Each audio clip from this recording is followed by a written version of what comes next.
पल में सब कुछ पानी में समा गया। सड़कें गायब, पुल ताश के पत्तों की तरह बह गए, गाड़ियां मलबे के साथ बहती चली गई और लोगों को संभलने तक का मौका नहीं मिला। नेपाल में आई अचानक बाढ़ ने ऐसी तबाही मचाई कि हर तस्वीर खौफनाक मंजर बयां कर रही है।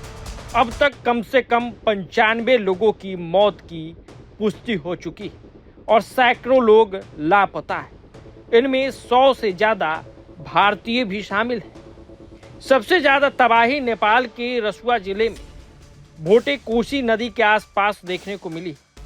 अचानक आई बाढ़ ने घरों, सड़कों, पुलों और कई महत्वपूर्ण ढांचों को अपनी चपेट में ले लिया। पानी का बहाव इतना तेज था कि रास्ते में आने वाली चीजें देखते ही देखते बहती चली गई। इस आपदा का असर सिर्फ नेपाल तक सीमित नहीं है।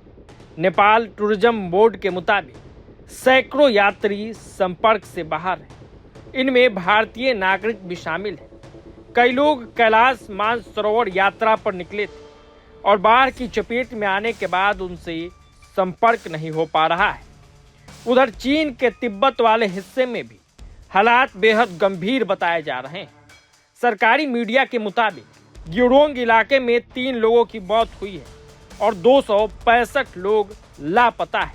यानी नेपाल और तिब्बत दोनों तरफ यह आपदा भारी तबाही छोड़ गई है। सबसे डराने वाली बात यह है कि यह बाढ़ सामान्य बारिश की वजह से आई बाढ़ नहीं बताई जा रही। शुरुआती वैज्ञानिक आकलनों के मुताबिक पहाड़ के एक बड़े हिस्से के टूटने या ग्लेशियर के ढहने से अचानक भारी मात्रा में पानी, बर्फ और मलबा नदी में आ गया, जिसने कुछ ही समय में नदी का रुख खतरनाक बना दिया। नेपाल के प्रधानमंत्री बालेन्द्र शाह ने इस भारी जनहानि पर दुख जताया।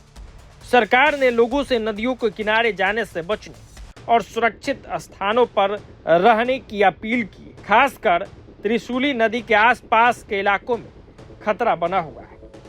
बाढ़ के बाद बड़े पैमाने पर राहत और बचाव अभियान शुरू कर दिया गया है। सेना, पुलिस और सुरक्षा बलों की टीम लोगों की तलाश में जुटी है, लेकिन कई इलाकों में सड़क और पुल टूट जाने से राहत टीमों के सामने भी बड़ी चुनौती है।